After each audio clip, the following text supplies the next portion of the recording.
Stick your finger where the sun don't shine. Do do do do do do do do. Anyway, speaking of taking it where it shouldn't go, um, yeah, I want to talk about this because it's been 10 years. It's literally been 10 freaking years since Pastor Stevens passed away. And I think it's time that the truth came out. I do. I may do a series of clips because I haven't really had time to think about it. This is just my well, whatever. This is like the first clip. I may do more, I may not. Who knows? But I really think people should understand what was going on at the time. Because I personally got accused of a lot of stuff. Attacking and mocking and blah blah blah blah blah. When in reality, it wasn't like that at all. It really wasn't. It may have slowly turned into that in the end when things got a little bit further out of hand. Not not on my end. I'm talking like just the whole church split and all that bullshit. See, what happened was we were part of the one of the affiliates, if you will. We weren't. My family, we really weren't part of the Baltimore experience. We weren't part of the Bible Speak experience. We weren't part of all that crap. I say crap because there was a lot of baggage there. Whether you thought it was the greatest thing ever or the worst thing ever, you have to admit there was a lot of baggage there. And there was a lot of bullshit. Let's just be honest. Let's just call it what it is. There was a lot of bullshit there. Now, if you're on the board, on the choo-choo with Carl, it's, it's all great and wonderful in the Holy Spirit. And, see, because the problem with that mentality of, we're being attacked by Satan, so we must be doing something right. Or you're just an asshole, that could also come into play too. And you really need to see a bigger picture there. But, there's a lot of faithful who just blindly go with, and not always in a bad way, but, and then there's other people who, whatever. I'm not going to get into the whole politics of who's right, who's wrong. I don't care about all that stuff.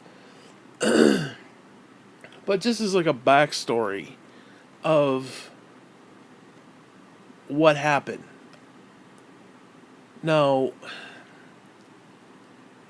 we set up the Liquidwaves website. We set up the Orange Toupee YouTube channel. Stuff like that. And we got accused of, you're posting all this stuff and God's going to deal with you. And, we even got threats like you're going to kick your ass. I do jail time to kick your ass. You're disparaging a wonderful preacher of God and blah, blah, blah.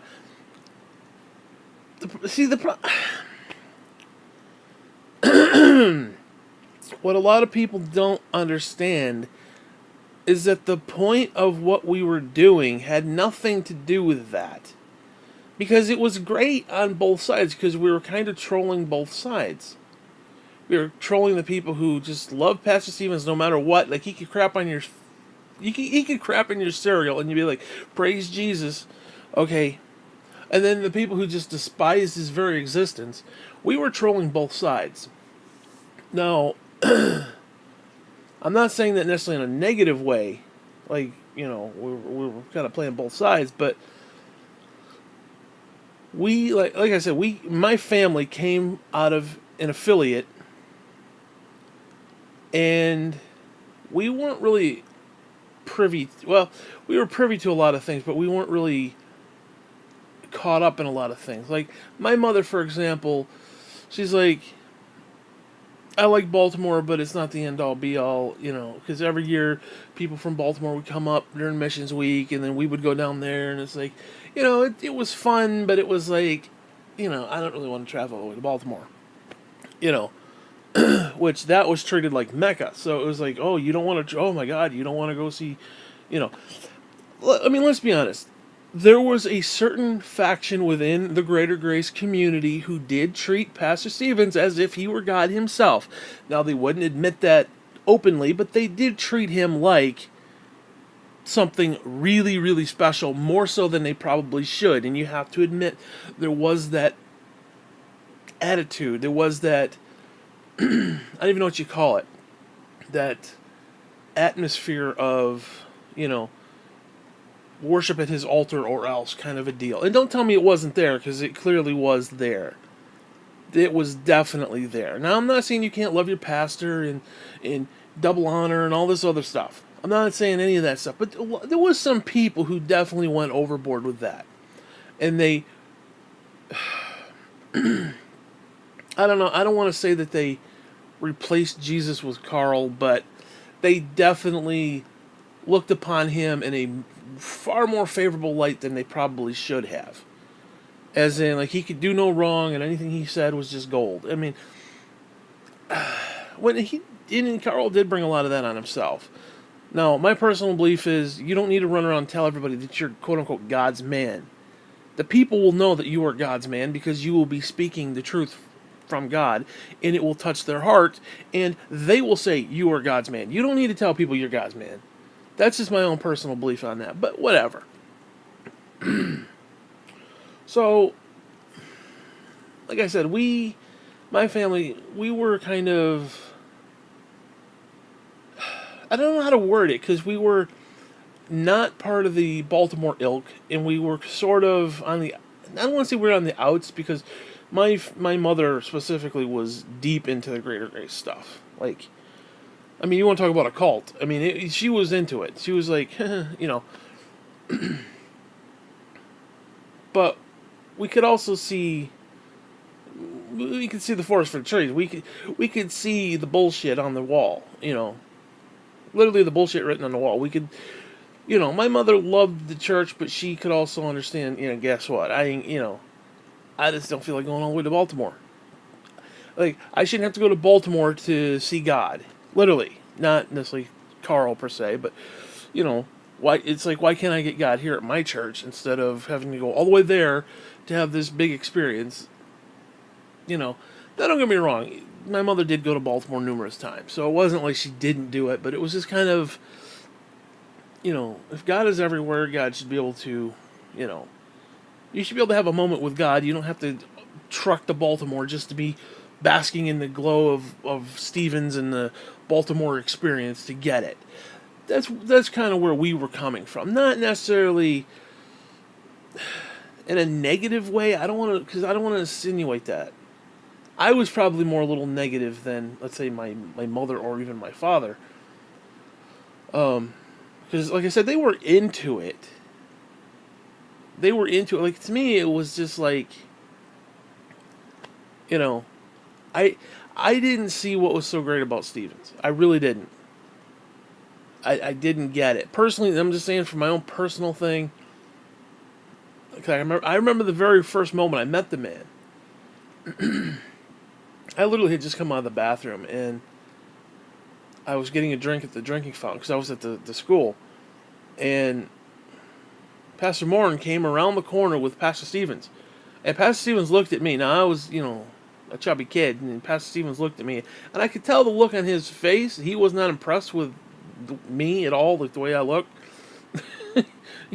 Okay, and I could tell, like, Pastor Morin was just happy as a pig and shit. Oh, here's Pastor. I want you to meet Pastor. Oh, da da da. Like, he was excited for me to be introduced to this man.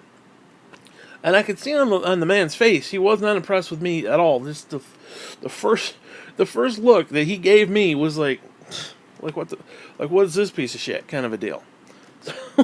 And I was smiling. I'm like, hey, oh my God, it's Pastor Steve, because he was like a freaking rock star. I mean, seriously. It was like the goddamn Beatles showed up at the house. You know what I'm saying? It's like this guy was larger than life in the church. Okay, and don't tell me that wasn't a thing, and don't tell me that people didn't treat him that way, and don't tell me he didn't eat that up either, because damn well he did. Now I'm not going to disparage the guy per se, because he did do some great stuff. Greater Grace has done some great stuff. I'm not going to take that away. But in the midst of that great stuff, you can also do some stupid shit too. So please don't misunderstand me. Now, The issue that I have with the whole thing is just the way people would treat him outside of biblical text. Like, they literally, like, Pastor Morin had a unholy obsession with him, like quasi-sexual. Like, oh, I'd follow him around when I was in Bible school, and I'd wait outside his door, and it was like I'd wait for him, and then he'd get into his car, and I'd ask if I could ride with him so I could just be with him and get nuggets from God, or whatever the fuck it was he used to say. I mean, it was a borderline perverse obsession. And you listen to the way he talks, and I'm sorry, it was a stalkerish, weird. I don't know. Again, I don't want to put words into it, but it was very disturbing. And I understand, okay, you love your pastor and you love the Word of God, and, blah, blah, blah. But it's like, we can only get the Word of God from this guy. This guy is the fount of knowledge of God. The God only speaks through this man, and we can only get it from him, and blah, blah, blah. And Carl did say that a few times. Now, some people say, oh, he was joking, or... I've listened to tapes, dude. I listened to numerous tapes. And he said stuff like that. Now, I understand the logic, because you don't know where the other TV preachers and radio preachers are coming from. And I totally get that. But what happens is, it does set up a cult-like practice where it's like, you can only get our brand of God. You can't get any other brand of God. You can't get any other voice. You can't get any other thing. It's like, if it's almost, how do I word it? It's almost dictatorish in the sense that it's state-run media kind of a deal. It's like, it's approved biblical media for you. You can read this book, you can't read that one. You can listen to this tape, you can listen to this preacher, but you can't listen to this one or that one. Now, I admit some of them are, there's a reason for that. I could attest to that. But I'm sorry, I don't think that's what the Bible was really ever meant to be, where you filter it down through a few people at the top. Like, I should be able to read the Bible, not private interpret it, but I should be able to at least try to grasp it on my own, at least get into it and try to understand it from me, and try to, have an active role in what it's giving me, instead of, well, it's this, and this, and blah, blah, blah. Okay, well, there's a few things I could go into that just, no, the Bible does not say some of that stuff. Okay, now I went to Bible college there. I understand the verbiage. I mean, for example, no, actually, no, I'm not going to get into examples, because this is not what this clip is about. I could do an entire clip about examples, but maybe I will do that, actually, later. But right now, no. So, anyway, let me get on to the point. When I originally set up Liquidwaves, the concept was that there were these people who were attacking my church. You understand, our family was heavy into the church. We were. So when I set up Liquidwaves, I was setting it up to attack the people attacking the church. And now you say, well, you're using imagery of Pastor Stevens doing stupid stuff. Yeah, because what would happen is I would go onto the FactNet website, and I would read what they're saying, and they would have, they would say certain things, like, whatever, delegated authority, or this, that, or the other. They'd use certain key terms, and then I would take Pastor Stevens' head, and I would put it on a picture that represented what they were saying. I was putting a face to their issue. I was putting a comedical spin on what they were trying to say. As in, are you really being serious? Like, there's like a whole slew of stuff. You can go back and look at that website.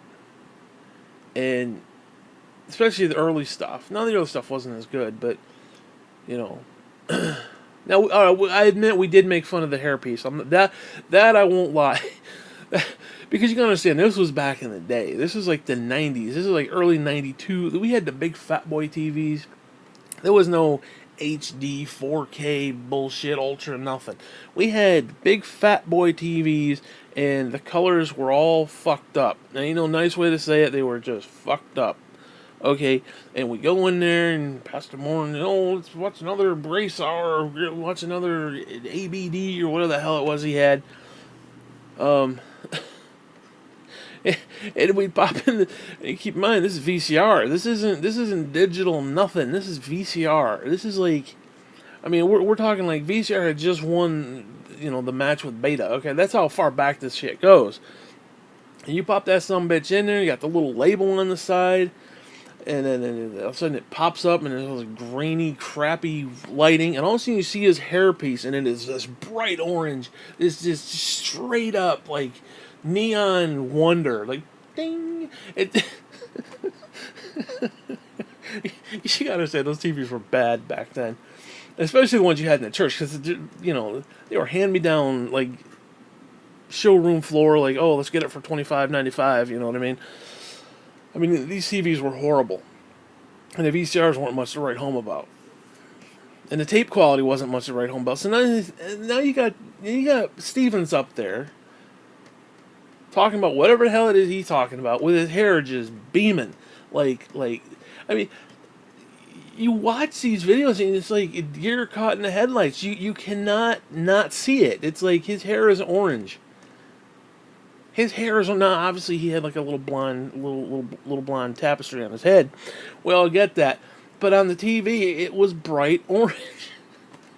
Okay, that's where the whole OTP, orange toupee thing came from. Now, we spelled it orange TOOPAY, to pay, like in a tithe. Like, make sure you pay your tithe kind of a deal. Pay me off kind of a thing. So it was kind of a catch-22 as far as like what the term OTP meant. It was his orange toupee, but again, it was spelt, the way it was spelt. So it had dual meaning. So I admit, we did kind of, we did take a little stance with the hairpiece, basically. It was a brutal hairpiece. It was, I mean, listen, I'm not going to knock the guy for, not having good hair or anything like that, or good roots in the hair, but just that hairpiece was just, I mean, come on, man. That was just a bad rug, son. Okay. But hey, whatever. Not disparaging the man's hair. It just, that hairpiece was just atrocious beyond words. Like your dog would bury that sumbitch in the backyard. That's how bad this hairpiece was.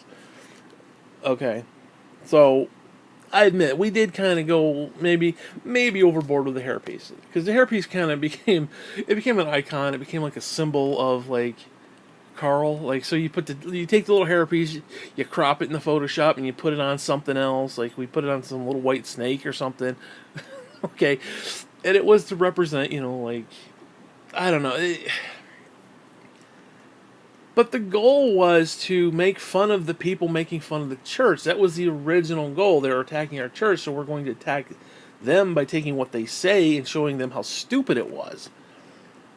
Well, then eventually the church, started going off the deep end with all of this stuff. And more stuff comes out, like the Bible Speaks stuff, and the whole, he got spirited out of the window, and the Liquidwaves, and because he told some weird, there was a couple weird stories like that Liquidwave stuff. I'm trying to vaguely remember what the story was even about, because it's been 10 years. Up in Worthless Pond up there, and he got baptized by Jesus or some shit. Like, Jesus ascended down and ascended down and baptized him personally or something. I don't know what the hell. I don't know if he was being, it was a weird story, because it's just the way he told it. Now, if he's saying that's what it felt like, it felt like Jesus had baptized me himself, okay, fine, I could probably deal with it. But he was taking it more in the, Yeah, Jesus really was right there. He's standing right there looking at me. He said, "Hey, Carl," blunk, and dunked my head in the water. That's how he was referring to that, because I've listened to the tape. I've heard it. I'm not like inferring anything or taking away anything or trying to manipulate anything. The way he said it was fucked up. Okay. And there was this mystique about the man, personally. There was. You can't deny that. There was this weird mystique that these people had on him. That the people of the church, like that whole thing, him spirited out of the windows, the barn's on fire, or whatever the hell that was. The church is on fire, or whatever the hell it was, and they wrote him off because people were coming after, or something. Dude, I mean, he get ran out of one place. Now, that should speak volumes right there. Okay, you don't need a Grace Hour booklet to understand that fact. But I don't want to get into all that. Let's just say, I'm not going to say Carl was shady or anything like that, but let's be honest, there was some bullshit there. Let's just put it that way. And then don't even get me started with the affairs of the sons and the kids and all that stuff and the things and the secretaries and all. Don't get me started with any of that stuff. I don't want to get into that right now because that's whatever. But again, the original intent of Liquidwaves was to make fun of the people making fun. It was to show them what, basically, like I said, you take whatever headline, because they would go on there and they'd write a headline like, "Oh, Stevens is this," or "Carl is this," or "Greater Grace did this," and blah blah blah. And you just skim through that stuff, and you're like, "Oh," and you try to make a picture out of that, like a image out of that, like, I don't know, whatever. Like, there's that one picture of Carl sitting in a mud puddle. Like, there's this little kid sitting in a mud puddle, and there's a cop. He's writing him a ticket. He's sitting in a mud puddle with a little umbrella. I don't even remember what it was about, but it was just funny because you stick Carl's head on that. It's hysterical, it's just funny. It's absolutely funny, just in and of itself. And that's all it was. It's just simply, that's all it was. And a lot of people, the people who we were making fun of, actually thought we were, at first, because you gotta understand, it was a transition. But at first, they were like, "Oh my god, that's so funny, ha ha ha." Okay, so it's like, they're laughing at the fact that we're laughing at them. And then it became into something more, because there were people who were legitimately hurt by some of the antics that went on. And then the site eventually turned into like this comedic page for these people who needed to come on and just laugh, at the stupidity of it all. So it became something more. Like, we were doing, I don't want to say a service, but we were doing something for these people, in the sense of we were giving them something to laugh about, or laugh at, or whatever. So we were actually taking it and moving it into something else. And then ultimately, when the church split happened, and I could go into a few things. I don't know if I'm going to do it in this clip, but I may make a couple different clips, because like, Pastor Moore did some stuff that just pisses me off. I'm not going to lie. He did some stuff. He did some stuff to my mother, and it pisses me off. Even to this day, 15, 20 years later, it pisses me off. And whatever, but that's not the point of that. That's not the point of this clip. I mean, again, eventually we did take it into the, okay, you guys are a bunch of assholes, that's the end of it. Okay. Now, I do want to make a point. I do want to make the absolute point that, what was his name? I can't remember. Pastor Lewis. Now, what sucked about Pastor Lewis, because he was good. He did good imagery. Like, he was good for the site. Well, he came out. He repented. He wrote a letter and was like, "If I've hurt anybody, I'm sorry." Blah blah blah. Well, guess what? The minute he did that, we stopped using his image. So I want to point that out, that we weren't being complete jerks about everything. Okay, we purposely made a commitment not to use his photo once he you know, publicly apologized and stuff to people who he may or may not have hurt, whatever. Now, granted, just because somebody got hurt doesn't mean that, whatever, but apparently there was some legitimate stuff to some people. Now, whether those people are just idiots, I don't know. But seeing both sides of it, I can see that there was definitely some issue on both sides that... I mean, Carl wasn't a saint, so to speak, if you get my meaning. Okay, in Greta Grace collectively was not innocent in a lot of stuff, and they did do a lot of stuff, and they did hurt a lot of people. They did. Especially certain affairs and stuff that went on.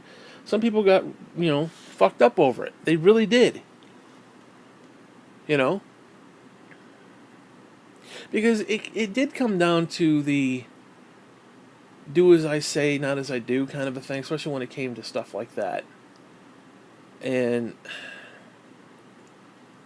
because we were dealing with it from our end of the church. So seeing Pastor Morin do certain things. Like, Pastor Morin had this disturbing heart-on. He wanted to run the Baltimore church. Like, he would have forsaken us in a heartbeat. He would have taken us and just thrown us to the side and be like, "Oh, I'm going to Baltimore now. See you guys. Fuck you." Okay, that's what he would have done. And that's a fact. So, seeing it from that point of view is where some of the anger from me came in, because, now I don't want to say he didn't necessarily care, but he would have thrown us to the side. There ain't no question about that. Because there was this whole thing with one of the kids or something did something with a secretary or something, or some sort of an affair, or there was something going on.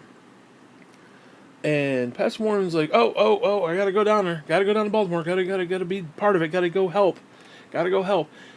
He was trying to lay the foundation to take over Shaller's spot. Well, Shaller ultimately got the nod. He was trying to get down in there and try to weasel his little way into everything. And don't tell me that's not how it played out. Because then he got all pissed off and bitter when Shaller got the nod. And that's why our church split. Because, I'm sorry, I went there and I listened to Pastor Morin that night. Because I wanted to hear what he had to say. Because I was privy to a few things that were going on through outside means and stuff. And my mother was the bookkeeper there. So she heard things. She knew things. So I was privy to a few things. And so I went there that night to the church, and, I wanted to hear what Pastor Morin had to say firsthand. Well, he comes out and says that he personally can no longer support Carl Stevens because of a few things that happened within the last few years.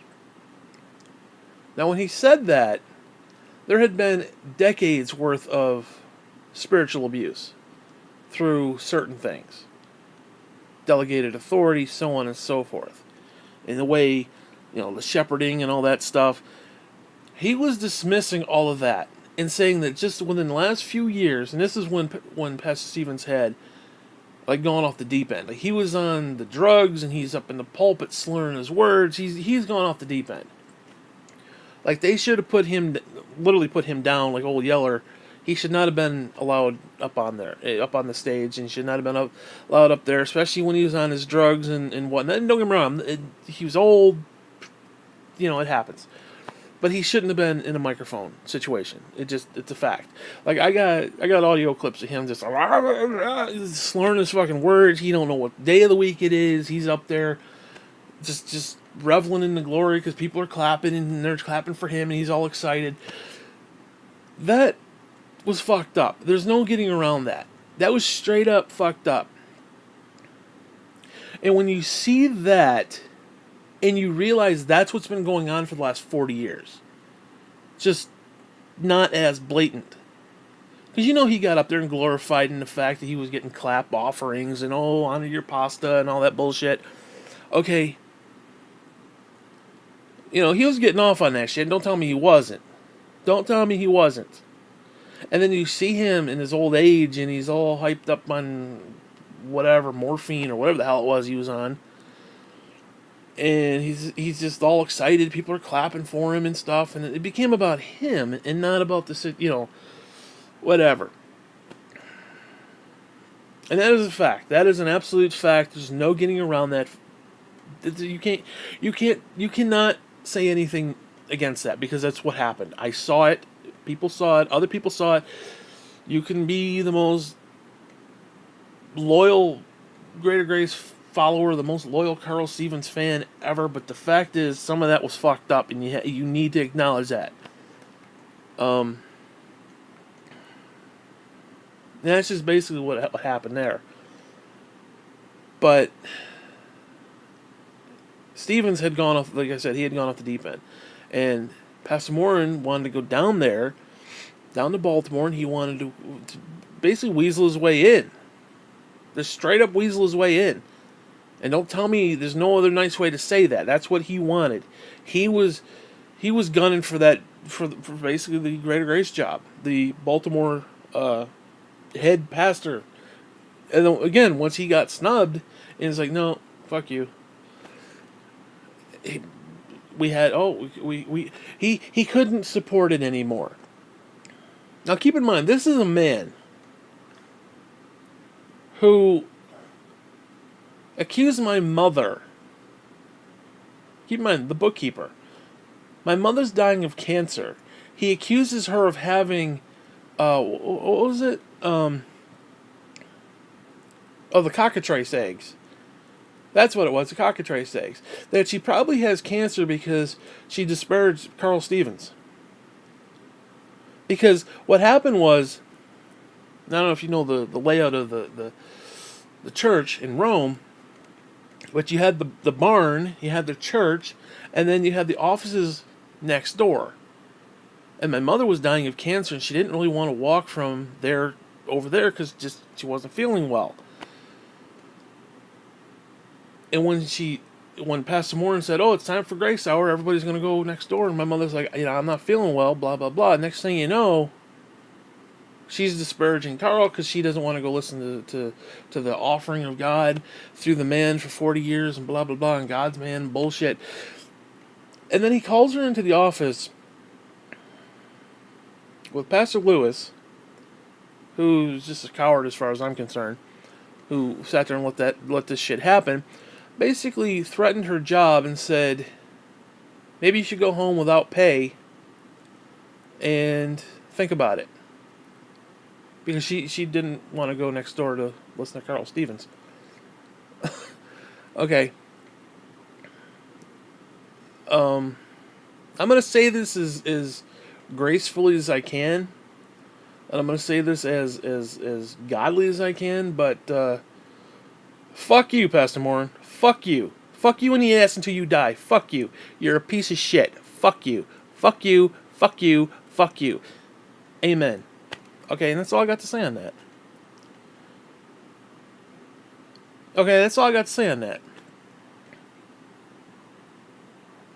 Because you have to understand, my mother had a nice job. She was making like $300 a week at Mystic Stamp. She was working Mystic Stamp. She's doing all that stuff. And then they're like, "Oh, we need a bookkeeper. Why don't you come on board and do it for Jesus? Yeah, and we'll cut your pay in half. We'll cut your pay in half. Okay, we'll cut your fucking pay in half because, whatever. But you can do it for Jesus." My mother's like, "All right, fine, I'll do it for Jesus." So she leaves this really nice job. It's a sit-down job. Great fucking job. Really nice job. $300 a week. I mean, that's a nice job. To go take this part-time, well, it eventually became part-time because they couldn't run money for shit at that church. Pastor Morin specifically couldn't manage money to save his life. Okay. So what happened was, because they were in financial straits, my mother then had to take a half pay cut then too. So instead of making like $300, she was making like $75 a week. Okay. Whatever. It wasn't about the money. Who cares? She was doing it for Jesus. Whatever. That's great. Fine. But when you have no money, and I know this is a damn fact, like, if new people would come into the church and he thought they had money, he would take them out to dinner and wine and dine them and try to, like woo them. Like, in some sort of political bullshit sort of way. I know that for a fact. And quite frankly, it's kind of disgusting. But whatever. Whatever. Whatever. I don't even want to get into that. I don't even want to get into that. But I know for a fact, he would show up and just hand my mother a bunch of receipts. And my mother's like, what are these receipts? Because she's the bookkeeper. You know, what are these receipts? He's like, well, I took somebody out for coffee. Or I took somebody out for lunch. Or blah, blah, blah, blah, blah. And my mother finally said to him, Pastor, where do you think the money is? There's no money here. You can't just take people out to lunch. I understand you're investing in them and bullshit. We understand that. Obviously, she didn't say bullshit, but you know what I mean. It's just like, there's no money here. You barely can pay your employees, yet you're taking a bunch of people out to dinner for free dinners and coffee and Dunkin' Donuts and loop-de-poops and whatever else they were doing over there at Dunkin' Donuts or whatever the fuck it was they did. And he got pissed about that. And it's like, are you kidding me?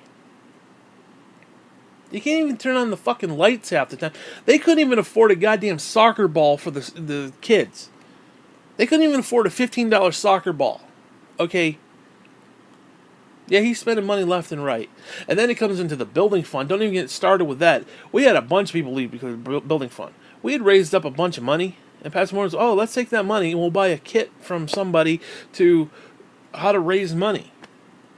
You know how you can start by not buying the kit, how to raise money, because we had raised a bunch of money because we were going to do this building fund, and because you're going to church in a barn, it's unsightly. We were going to remodel the outside. It was going to be nice, and they ended up spending all that money. You wonder why the school went belly up. I mean, seriously. The amount of money they were spending on that tuition. Oh, but yeah, you know what? Every year we got the Anna pasta. We got the Anna the pasta every time. Carl Stevens would truck from Baltimore all the way up to New York fucking state, and we'd honor him with a check, a $5,000 check, a $8,000 check, $10,000 check.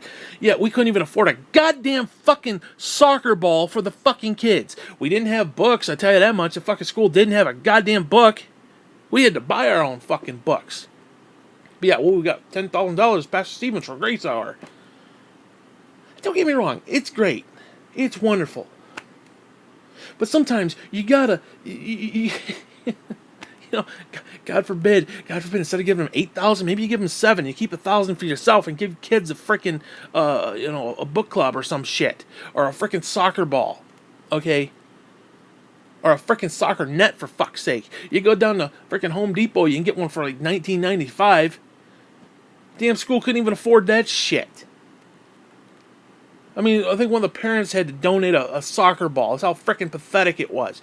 Oh, but we're gonna put this big show on, and pasta's gonna come, and we're gonna present you this check, Pastor. Yeah, fuck you, Get your priorities straight.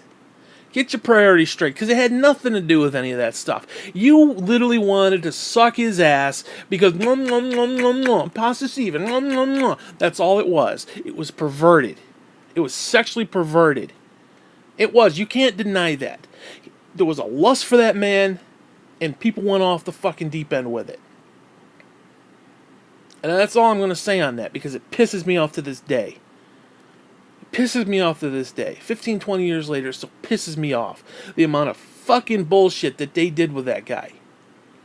They honored that guy way too freaking much. Okay? They honored that guy so much that it became obsessive. That it became perverted. That it became this disgust. It's what it was. It was absolutely this sexual fetish to get off with each other. That's all it was.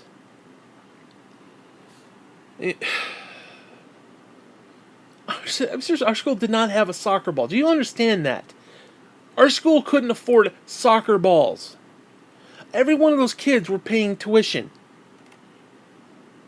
They were paying tuition. Yet our school went belly up. Our school didn't have money because they were spending that money on stupid shit. Because what they do is they make this big production. Pastor Stevens would come down and they'd stand up on the stage and everybody would be there and like, oh, here's the check, Pastor, for Grace Hour. And Pastor would, he'd shove it in his little pocket, his little coat pocket. He'd just shove it right in the side in his little, right in his little breast pocket. And then say, oh, thank you, and then go on and he's like, I mean, come on, man, give me a freaking break. Give me a break. No, don't get me wrong. I understand Grace Hour needed funds. I get it. But when you don't even have enough to put your damn lights on, okay, you got to think a little bit more at home for a little bit there. Okay, I'm sorry. You can't just spend the money. You can't just say, oh, there's money. Oh, there's a building fund. Let's blow it on something that doesn't, that's not building fund. I'm sorry, you wonder why some people left from our church. Because there was a couple exits, from our church that had nothing to do with like the church split itself from Baltimore. That was a whole other thing. We had people leave because they were pissed off about how some of the money was being spent. And they were absolutely right. I'm sorry. Now, listen, I get it. I understand. Like $10,000 in building fund and, everything else is going belly up. Fine, I understand that. I totally get that. Maybe you got to dip in a little bit because that's all there is. But again, people gave that money for a specific thing. Not so you could go wine and dine a bunch of people you thought had a little bit of extra money. Okay, and don't tell me that's what didn't happen, because I know that's what happened. It pisses me off when I think about it.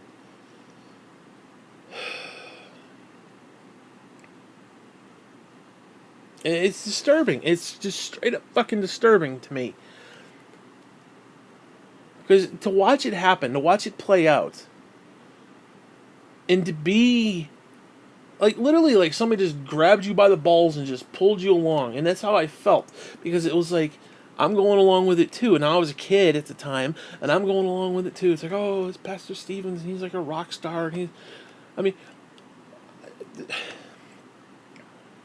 were, what, 10th grade? 9th grade?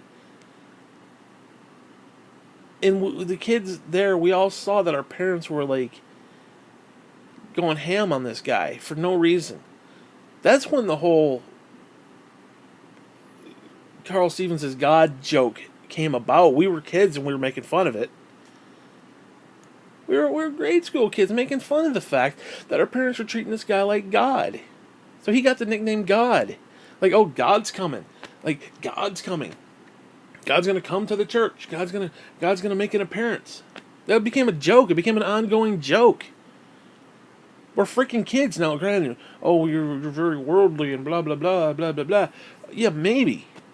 But the fact that we had the perception to see that our parents were worshiping at this guy's altar, that he literally... because the joke was that Baltimore was heaven and Stevens was God. That was the joke from our Christian school.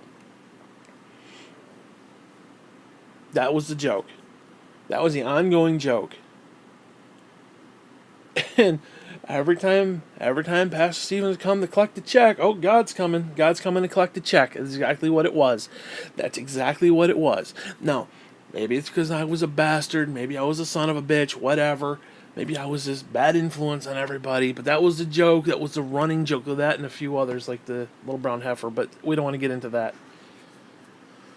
Still pissed I got in trouble for that.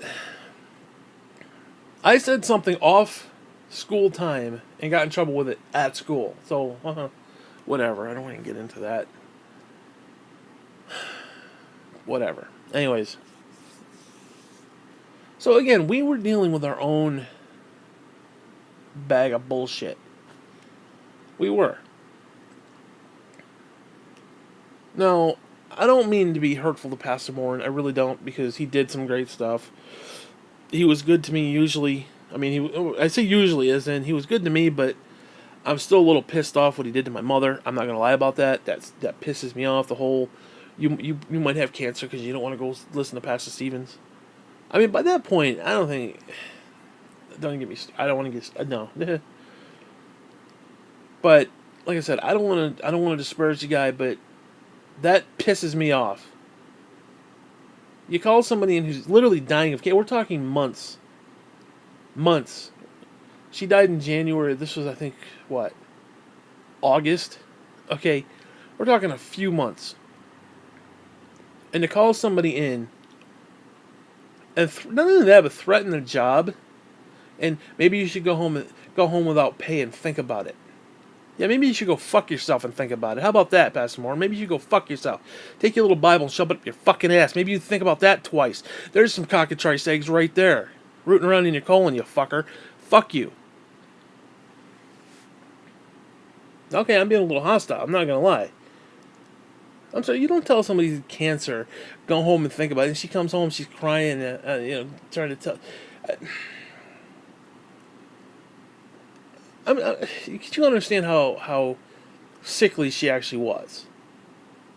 Now, obviously, most people, if you know anything about anybody who has cancer, they try not to show how sick they actually are. Okay?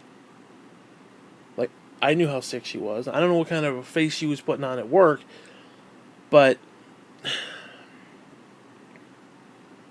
it pisses me off. Like, there was no sympathy. There was no, oh, no, you stay here, don't worry about it. Because it was a good hike over there. I mean, let's be honest. It wasn't anything spectacular, but, you're not feeling well. That is a hike. It was a hike from those offices over to the building. I mean, it wasn't that far, obviously. Easily walkable. But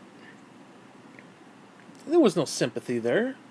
It was, oh, you don't want to listen to Pastor Stevens, so you're a piece of trash. Go home and think about it. Basically is what happened.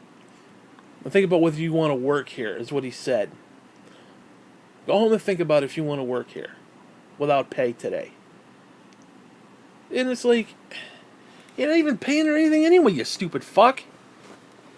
Keep your fucking money, asshole. I'm sorry, that pissed me off. And then Pastor Lewis is sitting there, he ain't doing a fucking thing. He ain't got no fucking backbone. I mean, I'm sorry, to sit there and watch him berate my mother. I'm like, oh, good job, Pasta, good job, Pasta. You fucking idiots. Seriously, what kind of fucking coward does that? What kind of fucking coward does that? I'll say it right to his face. What kind of coward does that shit? You ain't got a backbone to say, hey, guess what? Maybe she ain't feeling well. She's on whatever drug she was on. Clearly she's not thinking properly. Yet, it's okay for Pastor Stevens to get up there and go... He can't even form a fucking sentence proper, but oh, praise God, it's pasta. Ooh, praise God, pasta, pasta, pasta. Yeah, fuck you and your pasta. Go put some pepperoni on it, you fucking bastard. Put some Parmesan cheese on that pasta, you fucking moron. Yeah, let it happen to somebody else who's in a similar situation, who's dying and is on drugs and not thinking properly, and it's like, hey, I don't really want to go over there right now. I don't feel well. And, oh, it's Cockatrice, oh, you took in an evil spirit, oh, I got an evil spirit, bend over, fuck you, okay? I'll shove my shoe up your fucking ass, that's your evil spirit for the day, fuck you, okay? I'm sorry, this irritates me to the fucking point of hostility. Like, I'm legitimately hostile over this fucking shit, it pisses me off. The amount of shit that woman gave to that fucking church, and that's how you think of her? Well, fuck you, Pastor Morin. Fuck you. Fuck you. Fuck you. Oh yeah, I really love Jesus. That's why you went to Florida, because it's really nice and cushy down there. It's nice weather down there. Yeah, give me a break. Give me a break. Give me a break. That's why you wanted the frickin' Baltimore job. It's all about ego. It's all about status. That's all it was for him. Had nothing to do with it. I even start to question everything now. Okay, because it was like, okay, he's my pastor. I love the man, legitimately. I thought he was great. I liked him. So on and so forth. Then I see that stuff. He literally went down and weaseled his way into the leadership role. And then when he didn't get it, he poo-pooed. Oh, no, I just don't like what Pastor Stevens has been doing for the last couple years. Yeah, because he freaking shunned you.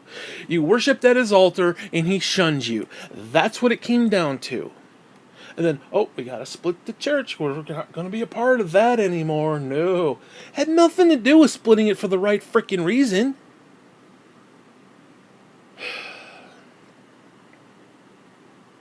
And then take off to Florida. Because, come on, man. Give me a break. You see where your heart lies. It's not where it should be. And that's what pisses me off. And forget the fact that it's my mother. The fact that it was anybody you treat like that. Especially, you gotta understand, my mother would put in countless hours for that church. Every time there was a freaking, what do you call those things? Mission conference. Every June or whatever the hell it is, there'd be a missions conference. The people from Baltimore would come up. Well, not all of them, obviously. They don't give a fuck because they're living in heaven. So some of them would lower themselves to come to Earth and come to see us, and we'd all truck down there to see them and blah blah blah. Well, sometimes the missionaries would come in, and my mother would go out of her way to make these events so that these missionaries, like overseas eating shit and dirt, would come over and have like good picnic style lunches and salads and cut up pepperoni. I asked my mom, I said, why do I have to cut up this freaking pepperoni? Why can't you get the freaking pepperoni that's sliced up? She said, well, it's not as good. And I was like, what the hell? They don't care. Yeah, but it's like they deserve it. They deserve real pepperoni, not that sliced up cheap shit. And I'm like, whatever, man. So I'd sit there and cut it, and it'd hurt my hands because it would just cramp up my hands, and it just cut, and the vegetables, cut. So I had to do it all. Okay. Now, I didn't, I'm happy I could help, but, it is what it is. It got a little old because we did so much. She would spend, she would make 5 or 6 trips to Walmart every day during those missions conference. There was so much food coming into that because it was kind of funny. We had no food at the house. None. There was no food at the house. Yet there was all this food coming through for the missions conference. It's like, hey, could you scoop off a little top there for me after you guys leave? No, couldn't do that because, whatever. And she put these events together with tents and shit, and then people would put the tents up, and there was tables and chairs, and it was like this freaking outdoor picnic banquet bullshit.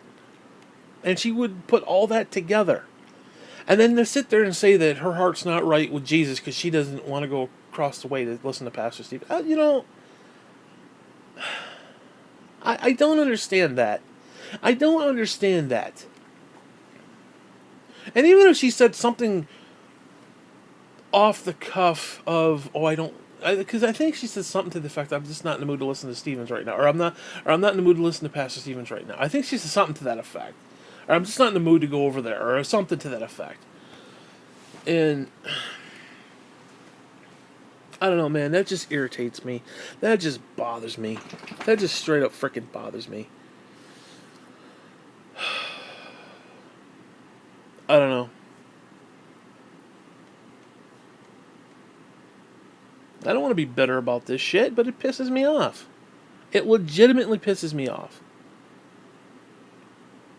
Because again, the amount of stuff she did. I mean, she would go Wednesday and Thursdays and Mondays. She was there all the time. Not even for work. We're talking just like church shit. Like she'd be there on a Thursday doing something, getting ready for Sunday, and doing all this stuff, and then to sit there and question her loyalty,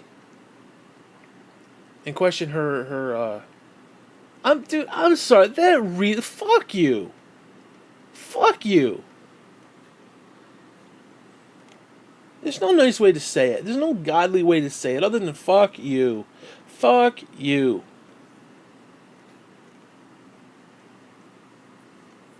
I would have told you to get stepping a long time ago. I mean, seriously. She doesn't have loyalty to the church. That's why she took a pay cut. And then took another pay cut. Was making a fourth of what she used to make. Because, yeah. She doesn't respect the church. She doesn't respect Pastor Stephen. She give me a break. Give me a break. That's how you treat somebody who's been that freaking loyal to you, your family, and that church, and that ministry. That's how you're going to treat somebody? Seriously? You're going to come at me with that bullshit?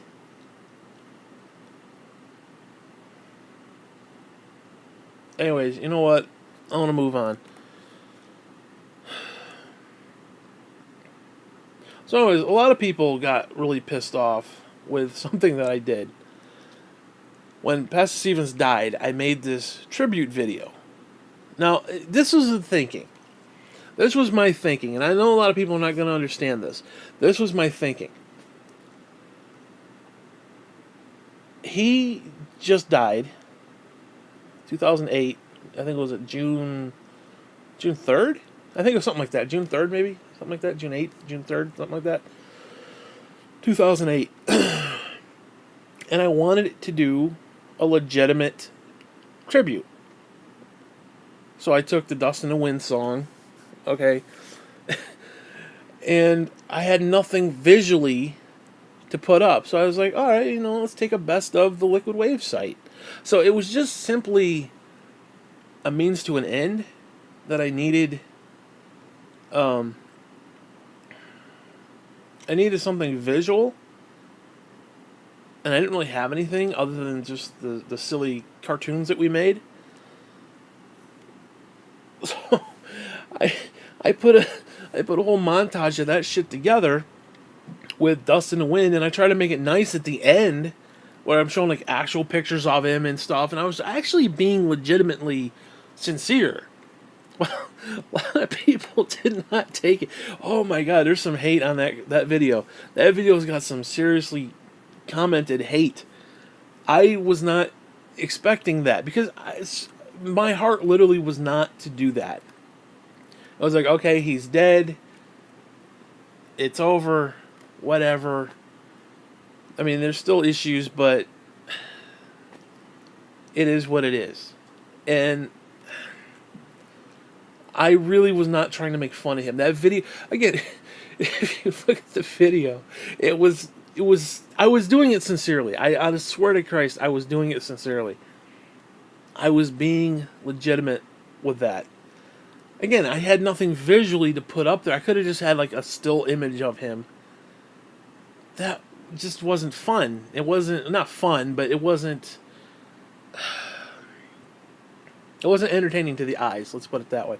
So you have a series of imagery that goes through. So it was like, okay, let's do a best of, because what else is there to do, We did this site for years. It's over. The man's gone. So let's just do a tribute to him. And that's exactly what that was. That's all that was. I think it's a great video, personally. I'm actually proud of it. Because, again, my goal was not to disparage the man, or how dare you attack a man of God, and blah, blah, blah, and he was a great person, and you're a piece of trash, and blah. It wasn't about that. I literally took the time to do this to be heartfelt. I know that sounds weird, especially when you look at the imagery, and I admit that is kind of, but it's what we did.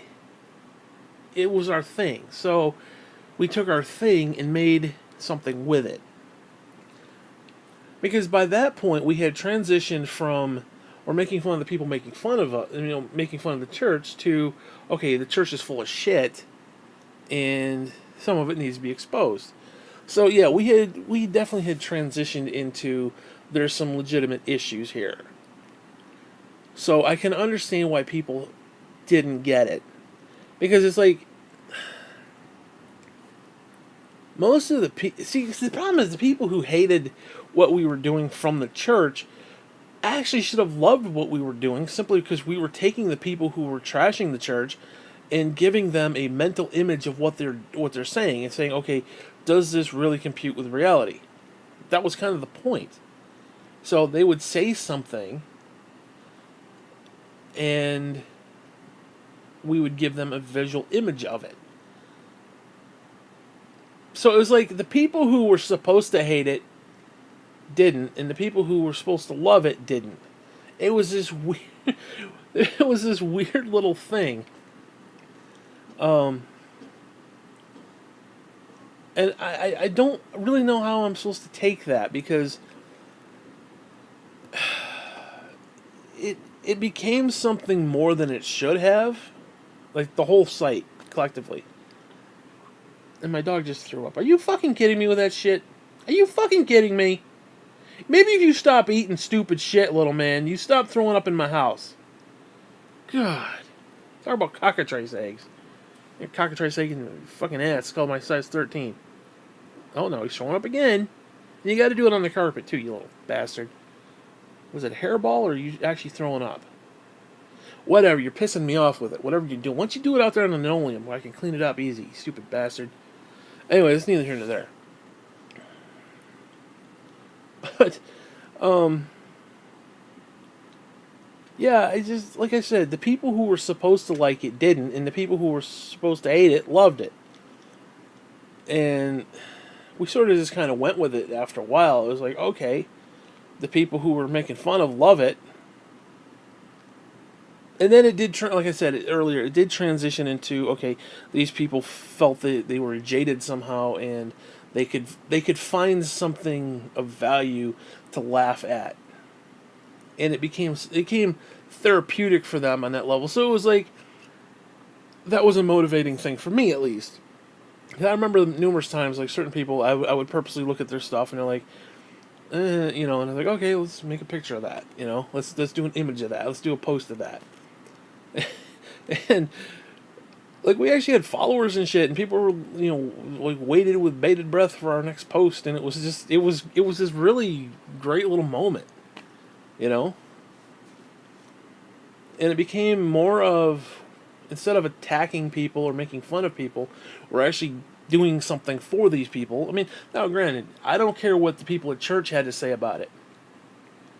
Some of these people felt they were wronged, or had been abused, or had been whatever, and this was good for them. And that's all that mattered to me at one point. But then again, like I said, it was a transition into, okay, the church is now full of shit. Pastor Morton's true colors are starting to come out, where it's like he only gave a damn about the leadership role. Give me a break. Because he was hot to trot to get down there. When that whole affair thing, or whatever it was, took place, he was all hot to trot to get down there and get in the middle of it all. Because he wanted to prove that he could, he could be a team player and blah, blah, blah. I think he even flew out there. That's how bad it was. He didn't just drive. He's like, oh, we're going to fly out there and be there in an hour. Kind of a deal. Being there a couple hours, or whatever it was. But he had to get right in the mix of it all. And, whatever. I don't know how I feel about that. It's just very schmarmy. It's just very, ugh. Because it's like, you see what he was after. He's playing this freaking day. I didn't need my mother to be the bookkeeper to come home and tell everybody about that. You know what I'm saying? You could clearly see it. So, whatever. It's just, the whole situation was just bad. And again, that's from our point of view. Then it was the whole internal stuff from Baltimore, where it's like there were people rebelling there. Again, against him, because he had people rebel against him numerous times. This wasn't his first rodeo as far as church splits go. This wasn't his first rodeo as far as people hating him and people, saying that he's a cult. Basically, he's a cult leader. He's cultic. No, based upon the actual definition, yes, there was some cult-like practices going on in his ministry. Not saying he didn't do good stuff, not saying God couldn't use him, not saying God didn't use him. Same thing with Rome Church. There was some bullshit there. There was some leadership bullshit. Okay, but there was some good there too. God can use whatever he wants to use to his own benefit. So, whatever. I'm not going to disparage the good that Greater Grace did, or that Rome Greater Grace did, or Pastor Morin did, or any of that stuff. I'm not disparaging that stuff. I'm just disparaging their bullshit in that particular moment of whatever moment I happen to be talking about that pissed me off. And I'm not even one of the bitter people, believe it or not. Like, there are some people who, like, legitimately had their homes wrecked through certain things. They had, I don't know. No, okay, some of the people were idiots. Like, there's a couple people, I'm not going to mention names, but there's a couple people who were just, they were just there to stir the pot. They were. And they were the funny ones, because they were the ones who hated what we were doing, even though we were making fun of them. So we were making fun of them, and they hated us. They hated what we were doing. So it was like, okay, they see through it. Or they're just idiots, and they don't give a fuck, and they just happen to be on the right side for the wrong reason, kind of a deal. I don't know. Yeah, I don't know. But whatever. So, the whole thing, it's just 10 years later, he's been gone. I mean, he'll be gone 10 years in June. This is what, January? Going on February? It's going to be 10 years, man. I mean, can you imagine that? You die and 10 years later. I mean, just think about that. You've been gone for 10 years. Think about all the stuff he didn't get to partake in.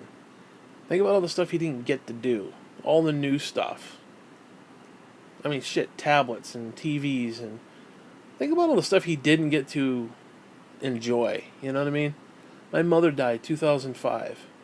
Think all the stuff, all the movies that my mother would have liked. Series and TV shows. I think about stuff like that, And it's just, I don't know. Anyways, I'm trying to think if there's anything else I want to throw in here. I admit I got a little pissy. I admit that. I admit I got a little upset. I did get a little upset. Not gonna lie. Still bothersome after all this time.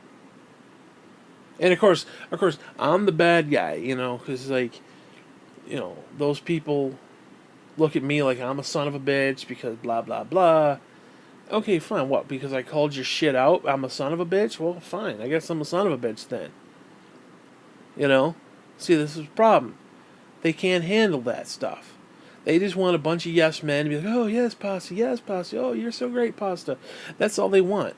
The minute anybody questions, seeds of doubt and cockatrice eggs and, spirit of this and spirit of that. Whatever, man. Whatever makes you happy at night. Whatever makes you sleep at night, motherfucker. Whatever. Making bullshit. And like I said, I don't want to be a bitter son of a bitch about this, but that was just wrong, dude. I'm sorry. That was just straight up fucking wrong. There's no nice way to be about that. There's no nice way to be about that. The lust not just him, but the whole lust that the church collectively, our church had for Pastor Stevens, and the lust that the Baltimore church had for him.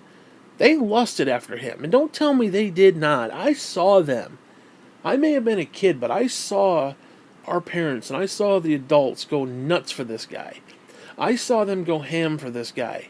For, no reason. When he would come to our church, it was an event. Like, I have physical nerve damage in my right hand to this day because they had me doing that freaking weed whacking because he was coming, and it was a joke. Oh, we gotta go out and do manual labor in the yard because God is coming. I mean, honestly, it was like some prison thing where like I half expected this to be in orange jumpsuits with a little number on our side. You know, it's like, give me a break. Seriously, that weed whacker. Honestly, God, I literally have nerve damage to this day. That's not a joke. That's not a joke. Maybe it is to a degree, but no, seriously, I'm still shaking over that fucking thing. That was what, 30 years ago. Actually, it was 92. Holy shit, yeah, it was about. Damn. Where the hell did the time go? Holy crap. Whatever, man. But yeah, it was like every time they showed up, every time he showed up, it was like their heads exploded and like confetti just flew out of their ass. Like they just went like chickens with their head cut off, just running around the fucking house and then running around the church. Pastor's coming, pastor's coming.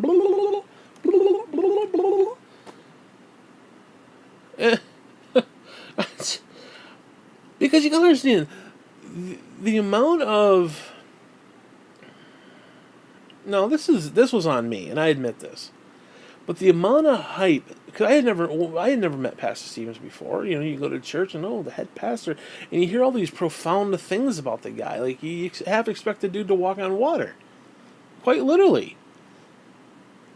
And then I meet him, and he gives me this look like he's not impressed with me, and I'm smiling because Pastor Warren's all happy because he wants to, show him around, and look, here's the bathroom facilities, and there's our pre-K and blah, blah, blah, and this is all the stuff we're doing. And the problem with it, and I don't want to pretend that I know his heart, but at that moment, I can tell you, just in the glory, he was doing it more in Carl Stevens' name than he was for Jesus. I can tell you that as a fact. That may not be his Pastor Warren's intent, but I can guarantee you that's what it was. He was doing it like, oh, we're part of your church and we're doing this kind of like in your name kind of a deal, and this is our pre-K and look what we've built here, all in your name kind of a deal. That's what it came down to.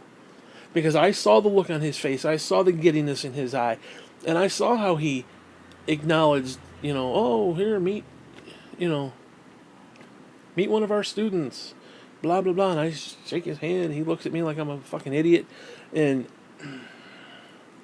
because you gotta understand, that was my first meeting of the guy. And I was like, okay, he's shorter than I expected. Kind of a joke there. And I'm like, this is what the hype was about? This was what everybody was hyped about, this guy? I was like, okay, well, let's listen to him preach. And then he preached, and I don't even know what the hell he was talking about. So I was like, I didn't see what all the hubbub was about. And I admit that was on me. I admit that, but I'm glad I didn't go hook, line, and sinker, like, like everybody else. At least I had the foresight to be like, what the hell is this shit? You guys are, like, honest to God, the adults literally, like, there was something in the water. They went ham every time they mentioned this guy. Like, the name that shall not be spoke, Like something like something out of Harry fucking Potter. Okay.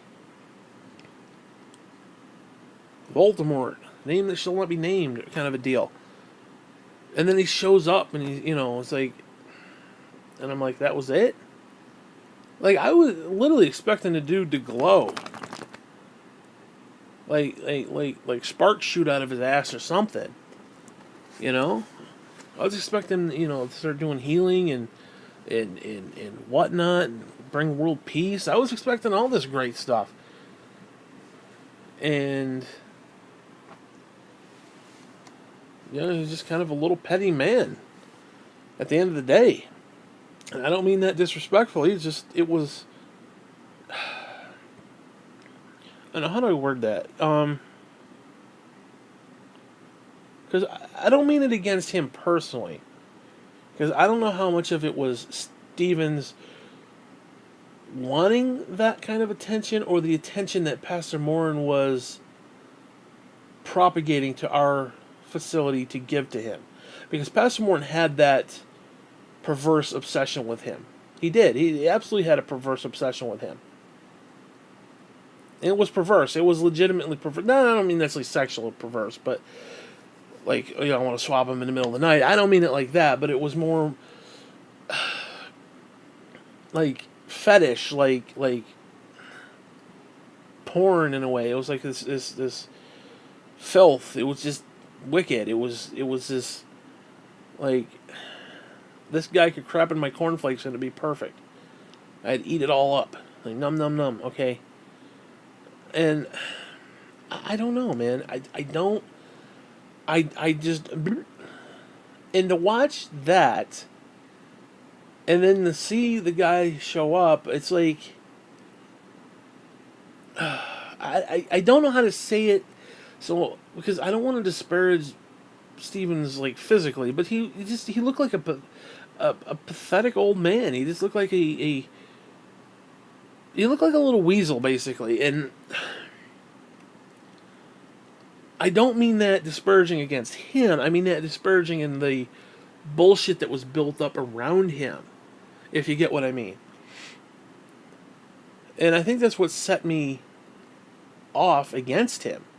Not against him per se, because it wasn't like, oh my god, this guy's a piece of garbage, he's horrible, he's wicked, he's blah blah. It wasn't like that. It was just, you build something up so much that the hype is just real, that when it finally happens, you're like, that's it? That's all you got for me? You guys, literally, the parents were going crazy.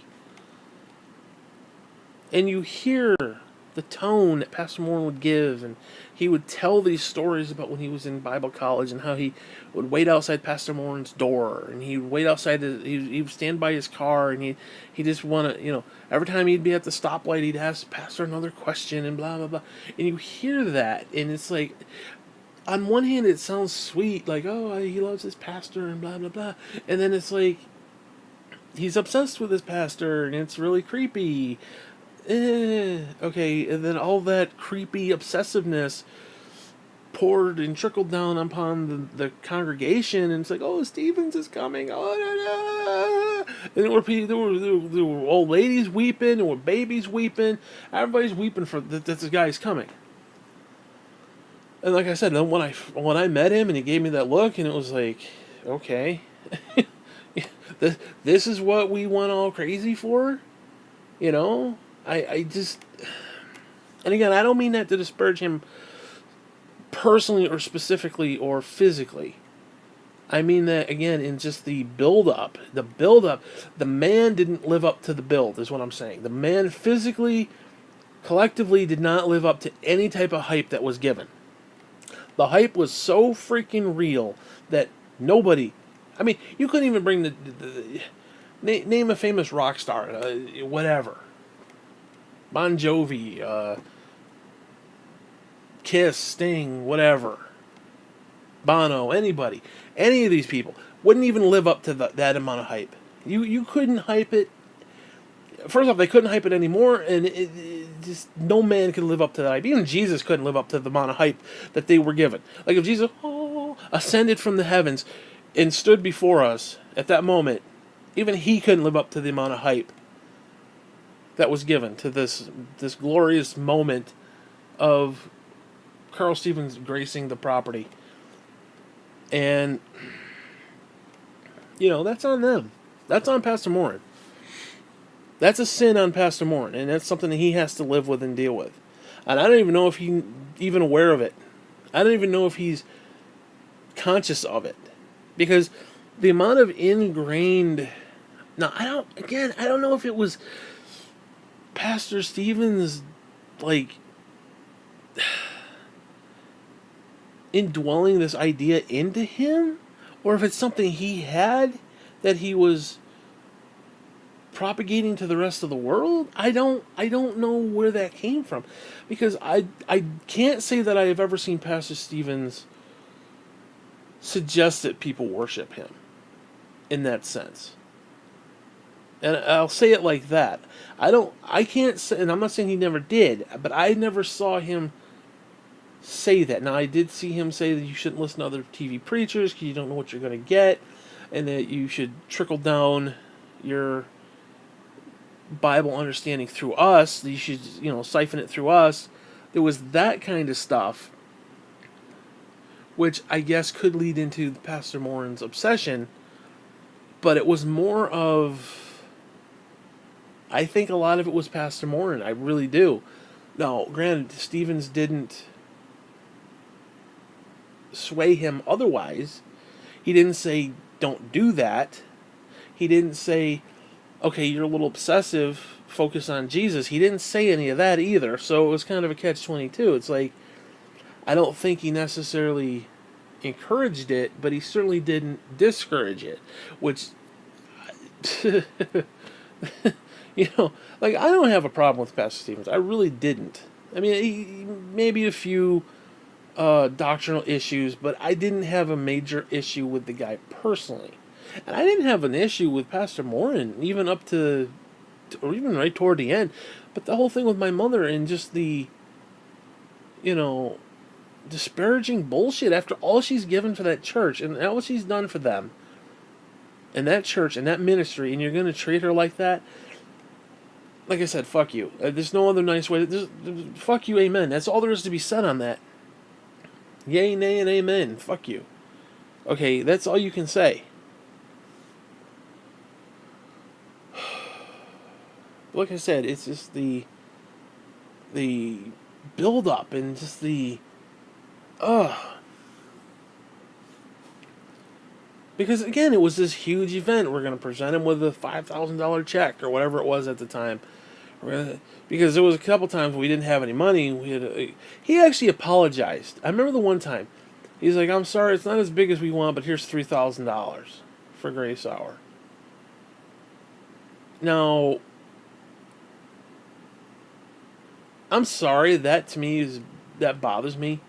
That he apologized that it wasn't bigger. That the check wasn't bigger. I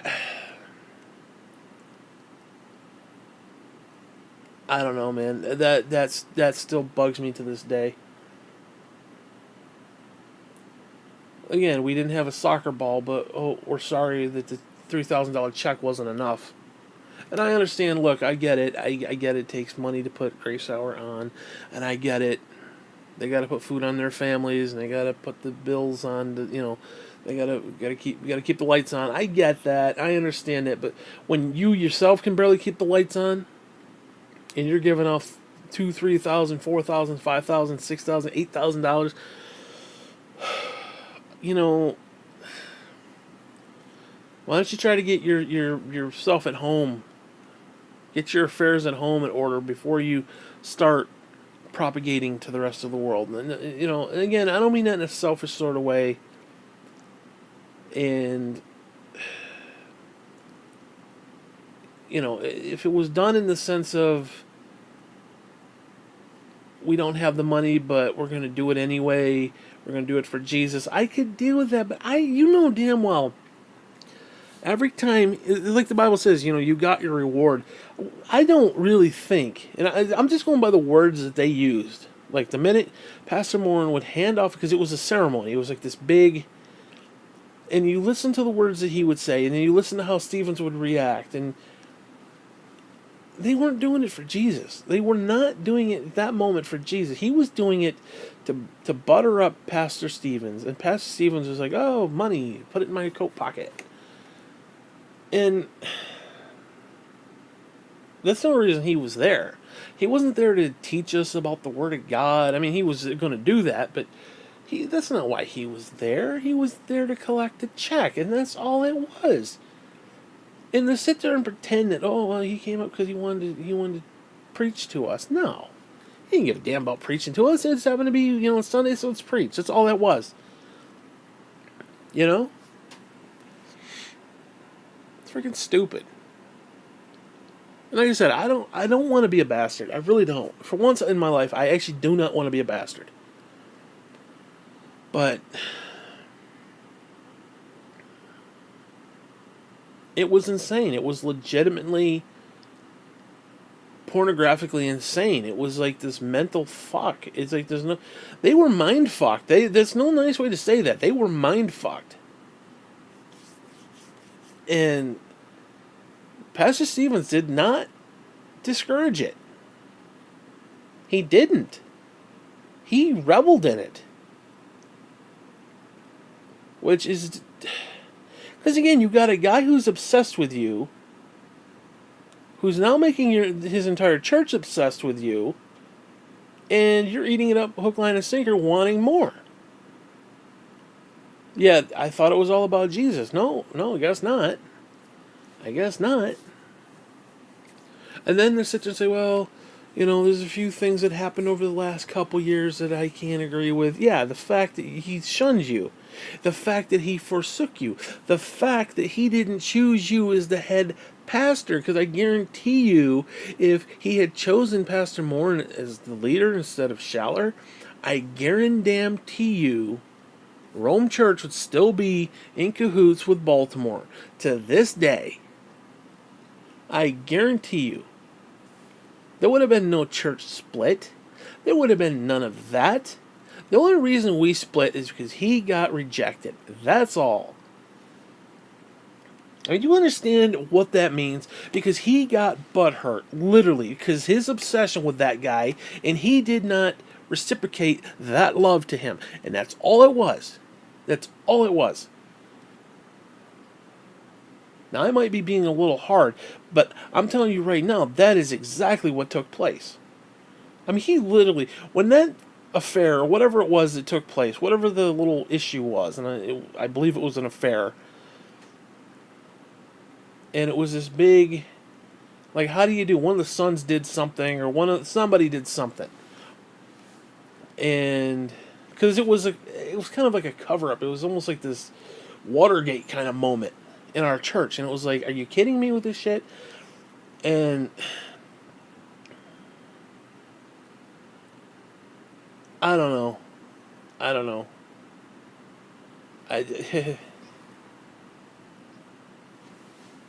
But whatever. But yeah, again, it's just the whole situation. The whole situation, it was ripe for problem. Because again, you take his obsession with Pastor Stevens, and then you equate that to what happened to my mother, and you see the whole thing play out. And this isn't speculation. This isn't gossip. This isn't hearsay. This is God's honest truth. This is what it is. And I don't know. I don't know where to go with it. I really, really don't know what to do with it. Like, I have lost all respect for Pastor Moore on multiple levels. None. I have nothing left for him. I can't deal with it anymore.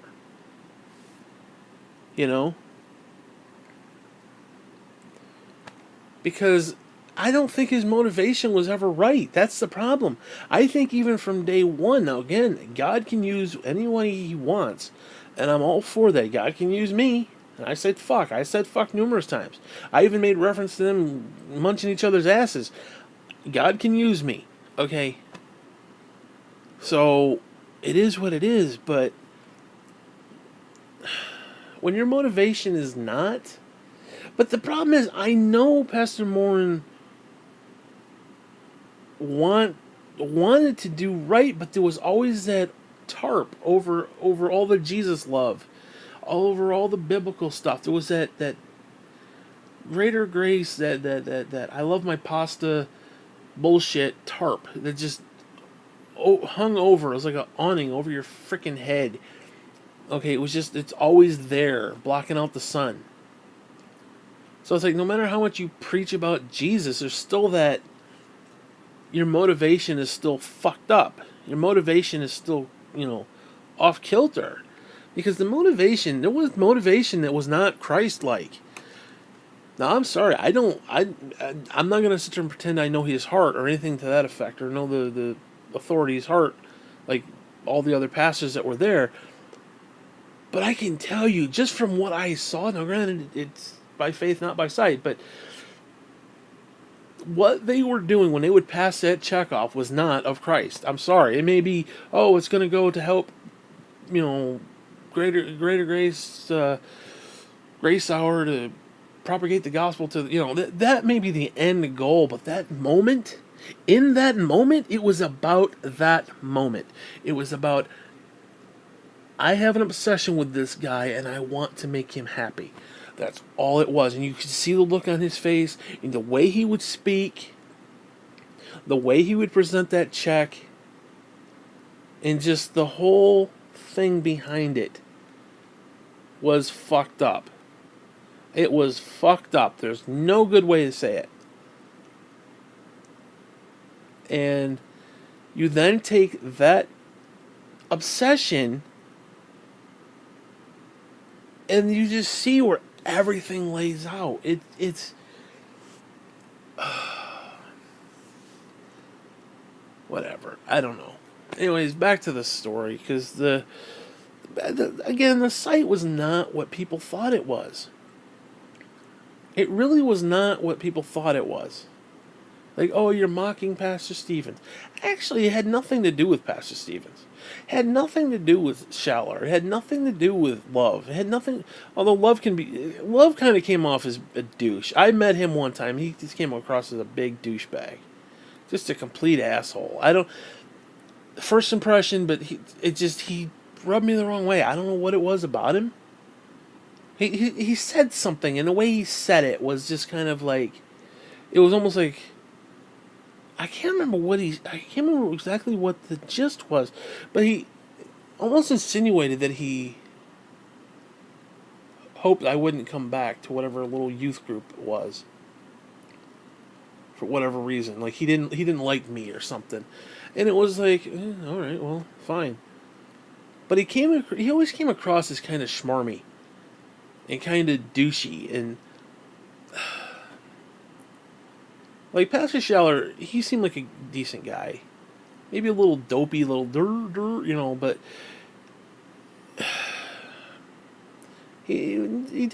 Schaller definitely was not fleet-footed with his words. Let's just put it that way. He was not...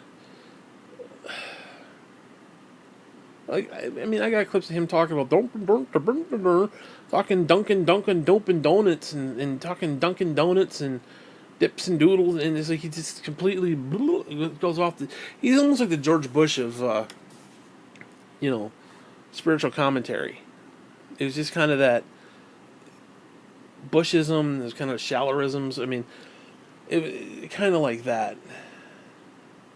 Now Shabeli, I really didn't have any much contact with. I met him a couple times, but he seemed okay. I got nothing against any of these guys at all. It's just... No, you're talking Carl's kids.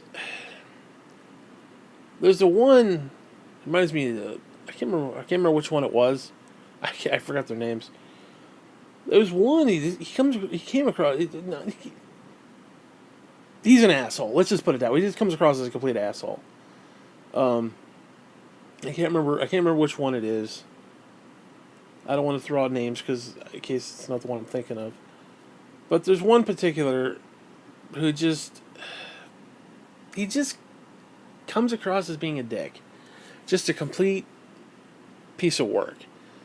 Not saying he is, I'm just saying like first impression. So he kind of like, like walking on eggshells if you deal with him, kind of a deal, because it's like he could be a real piece of trash. He acted like he could be a real piece of work, like if you, like he's not gonna joke around. Like you said something in jest, and he didn't take it as what it was meant to be. He would like lambaste you, kind of a feel. Now I never met the other one. I don't know how many kids he's got, how many kids Stevens has, but there was two specifically, and one was a jerk. Came across as a major jerk. I'm not saying he is, whatever, but came across as a real piece of work. But again, I'm just talking first impression. 'Cause I remember, I actually, the first time I saw the guy, it was on one of those ABD classes, and I looked at my mother. I was like, "Who's this guy? He's pompous. He's like an ass." And he's, "Oh, that's one of the Pastor Stevens kids." And I'm like, "Oh, okay." So again, I don't want to say any more than that because I could be wrong. I probably am wrong. I hope I am wrong. But like I said, first impression is what it is. And the other ones, I never met any of the other ones. So, and I really don't have any contact with them or did anything tape-wise with them. They all seem decent to me. So, whatever. I'm not gonna go into those guys. But as far as any like other kith and kin, I don't know anything about that. I don't care. Now I admit we did kind of make a joke about how all your wives should be named Barbara, Barbara, Barbara. how all your wives should be named Barbara. I mean, well, Carl would say some weird shit like, what was that term? He said something to the effect of. Now keep in mind, this is an ABD class, like Advanced Bible Doctrine class, or whatever the hell it is. And he takes a moment out of the, quote unquote, the being led of the Spirit and the whatever terminology you want to use for the, the anointed. His message was so anointed that he took time out to talk about how his wife would rub cream on him, quote unquote, this noon, and it was non-narcotic. So it was okay. That he got lotion rubbed upon his nuts, basically, in his back and his ass cheeks. And that was the inspired word of God for that day. And then I watched another one. Keep in mind, this is Advanced Bible Doctrine here. And he goes on and talks about his dog's beauty and comfort. So it's like I'm supposedly in Bible college here, and I'm listening to a tape of a man talk about his dogs, and it had nothing to do with like there was no moral to the story. There was no let me tell you a parable, or let me give you a story that you can relate to. No, he was just talking. He was like, "Hey, you know what? I was sitting there the other day, and my dog came up and ate my toast," and I was like, "Oh, okay." Yeah, there's no point. He's just rambling on. It was like some sort of vlog post. It was like vlogging before vlogging became a thing. And this is Advanced Bible Doctrine, okay? And he's just rambling on about getting rubbed with cream and some of the other stuff. It's like I don't know what to make of that. When I think back to some of the insanity and some of the just. Now again, I'm not saying he has to be on topic 24/7, but again, if you're doing a class, you should be a little more focused. It's like, oh, here, let me write down a bunch of big words. Like, oh, the 3-point plan of Jesus. Be bold, be brave, be brazen, stupid shit like that, right? The 3 B's of being a good Christian, whatever. Or the 9 principles, Stephen's 9 principles. I remember those freaking principles. Holy Jesus. Our church got a hold of this printout of these principles that Stevens came up with. And we had to recite them and write them down. And they had the school kids write them 100 times each. And then we had to recite them. And it's like, what? What? I wish I could remember what they are. I think there's a recording somewhere of us mouthing that shit off. Oh my god, it's like I'm having flashbacks to that shit. I remember they forced us to write them. We had to write each one like 50 times or something, and it like ingrained it into our brain cells. I can't remember what the fuck they were. That was 30 years ago. I can't remember that shit. And I don't understand why they were considered Pastor Stephen's principles. Shouldn't it have been biblical principles or something? But no, it's Pastor Stephen's principles. Or whatever the hell they were called. Like, the man just started making up doctrine as he went along. He's like, oh, it's Tuesday, so, new ice cream doctrine. Yeah, Jesus wants you to eat ice cream every day of the week. It's like, where is he coming up with this stuff? You know? It's like, give me a break. So, I don't know, man. I mean, at least he wasn't like a prosperity preacher gospel person, but I gotta give him that much. But yeah, maybe I'll go into some different stuff later in a different clip. Because there's a few things, and it goes even right along with politics today.